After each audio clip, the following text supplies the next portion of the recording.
Layman's evangelical fellowship విశ్వాసమే విజయం అనుదిన ధ్యానములు నవంబర్ 6. దేవునితో ఏక ఆత్మయు ఉండుట. మీ దేహములు క్రీస్తునకు అవయవములై ఉన్నవని మీరు ఎరుగరా? అటువలే ప్రభువుతో కలుసుకొనువాడు ఆయనతో ఏకాత్మయై ఉన్నాడు. 1 కొరింథీయులకు వ్రాసిన పత్రిక 6వ అధ్యాయము 15-17 వచనములు. మనము ప్రభువైన యేసుతో ఏకాత్మయై ఉన్నాము. ప్రభువును ఆరాధించేవారు ఏకాత్మతో ఆరాధించాలి. తిరిగి జన్మించడానికి ముందు మనము యేసుతో ఏకాత్మయై ఉండలేదు. మన ఆత్మ క్రీస్తు ఆత్మకు వ్యత్యాసమైనదిగా ఉండినది.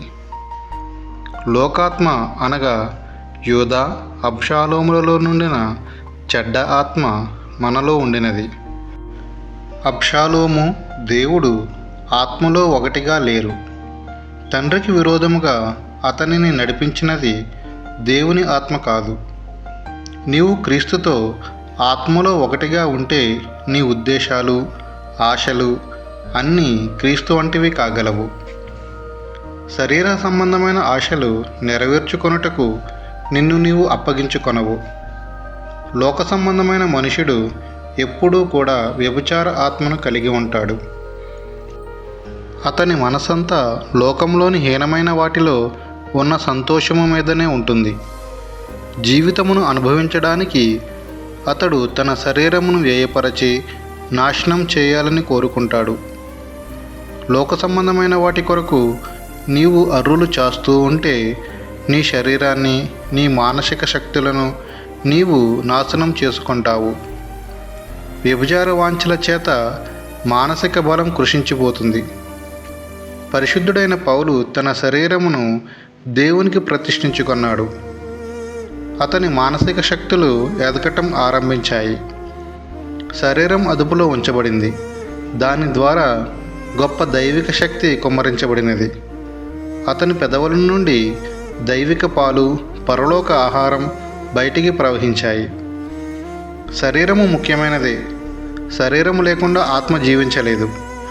నీ శరీరము పవిత్రంగాను లోబడినదిగాను ఉండి దేవుని ఆత్మతో నీ ఆత్మను ఐక్యతలోనికి తీసుకొని రాకపోతే నీ మానసిక శక్తులు విరిగిపోతాయి. నీవు దేవునితో ఏకాత్మ కలిగి శరీరేచ్ఛలను నశింపజేస్తే దేవుని మందిరంలో నివాసం చేయాలని కోరుకుంటావు. నీ మానసిక శక్తి పెరుగుతుంది. నీ దేహమును అదుపులో ఉంచుటకు నీ ఆత్మీయ బలమును ఉపయోగిస్తే నీ ఆత్మ ఎదుగదు. ఆత్మ యొక్క ఎదుగుదలకు శరీరము ఎంతో తిరుగుబాటును, ఆటంకమును కలుగజేస్తుంది. నీ శరీర వాంఛలకు నీవు స్థలమిస్తే దేవునికి ఏమాత్రమూ పనికిరావు. మనలో ఎంతమందిమి ఎదుగుచున్నాము? నీవు ఎందుకు ఎదగలేకపోవచ్చున్నావు? నీకివ్వబడిన సహవాసమును నీవు ఉపయోగించుకొనుట లేదు.